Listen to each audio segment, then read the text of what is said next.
got to ask you about this, and I know you're not going to find this comfortable.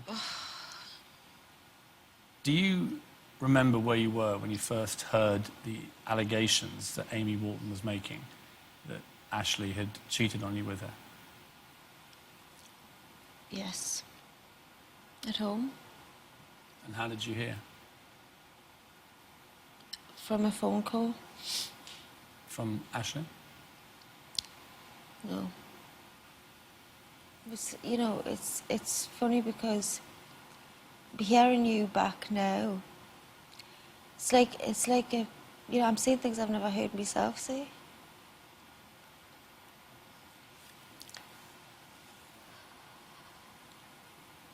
What do you want to say about it? I'm not here to expose anything or talk about those feelings other than to say I was just a heartbroken girl. I wasn't a footballer's wife in an ivory tower and with all the lovely things, and so it'll be fine. I'm not going to go into the details of all this because I can see you don't want to talk about this. Other than to say that obviously you took him back and then further revelations came out involving other women, which for you were clearly the final blow to the marriage. I don't really want to say anything other than anybody that's been through a divorce knows it's one of the toughest things that you could go through. And on such a public scale, and not being able to have the privacy you need to deal with those feelings is really, really hard. Is that one of those times when you just wish you were anonymous? Yes. You weren't Cheryl Cole, you were just... You just want to go home to Newcastle. Hate. Do you still speak to Ashley at all? Yeah. Often? You have regular conversations? Or? I hope one day that we can be friends. Just have to get through the obstacles. Do you think he still wants you back? I don't think he ever wanted to let her go. We had a great relationship. Don't get it. Do not get it. Don't get it. Be best friend.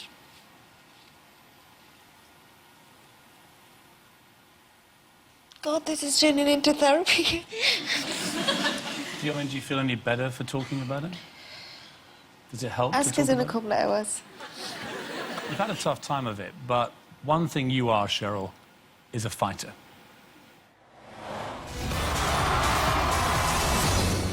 Cheryl's been an X Factor favourite now for over 2 years. She's got a great heart, Cheryl. That's why people like her. I think the industry's missing a boy band. You're cute, you're really cute. Yeah. Thank you. I think I remember just thinking you was made for this job. Girls allowed? Oh, yeah, man. Oh, yes. It's all in her eyes. You watch Cheryl Cole's eyes during an audition, you can see the way that she's feeling, and that's what makes her unique. I've never seen anything like it in my life. Throughout her time on the show, she's lived her private life in public. Cheryl's a fighter, clear as day. I mean, what she does, she's been through a lot. She fights through it, and she doesn't give in. I personally think part of her popularity is the fact that she wears her heart on her sleeve. To be crushed again. I can't imagine how he must be feeling, because I reckon this was his last shot. Anyone can relate to what she went through, but she doesn't hide it. When she's sad, she shows she's sad. When she's happy, she shows she's happy. But she also knows that other people have gone through what she's gone through, so she's not living in some weird fairy tale world. You know, she's a realist. She's not somebody who feels sorry for herself. So when Cheryl released her debut single, Fight for This Love, it was a real statement of intent. She wanted to get her message across, and she did.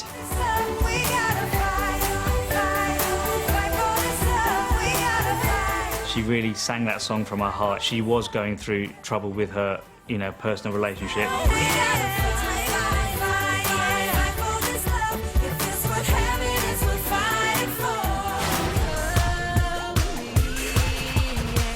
Cheryl's single, Promise This, marks a new chapter in her life.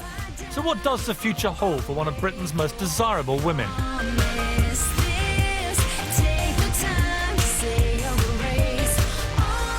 I think I'd just like to see Cheryl with somebody who would bring out all the best qualities in her.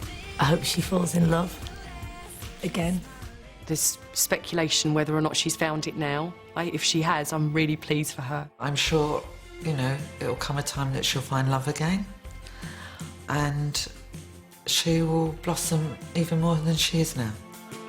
The main thing I want for her is to be happy. You know, that's all I want for her, and that's all I think anybody wants for somebody that they care about.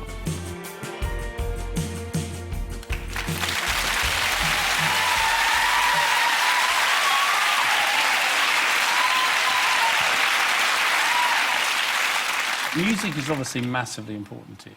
My whole life, I've used music. That's why it feels like you're in such a unique position to be able to do that to somebody else. And I do, I hear stories all the time.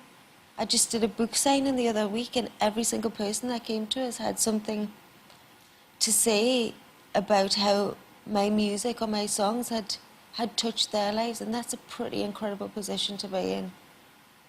And to think that I feel a certain way about music and that I can make somebody feel like that is the best feeling in the world. It was interesting watching your reaction to Simon Cowell talking about you, because you kept nodding.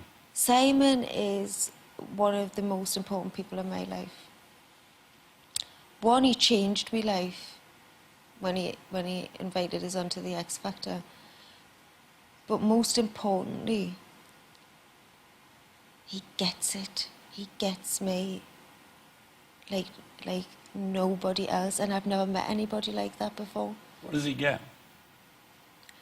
How quick my thoughts go, and he can just stop and process them. It's really bizarre. We've got it's kind of uncanny how similar we are.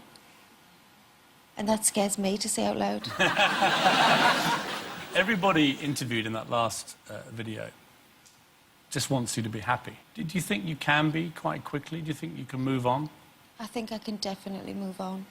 And I think this is going to be a big milestone for me, and it's going to be a point where I've said it now, and I'm ready to get back to myself.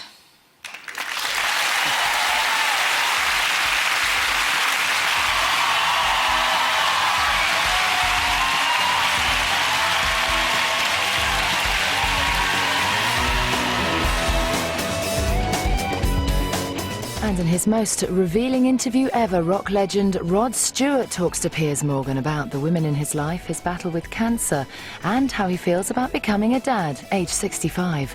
That's Life Stories next Sunday night at 9:45.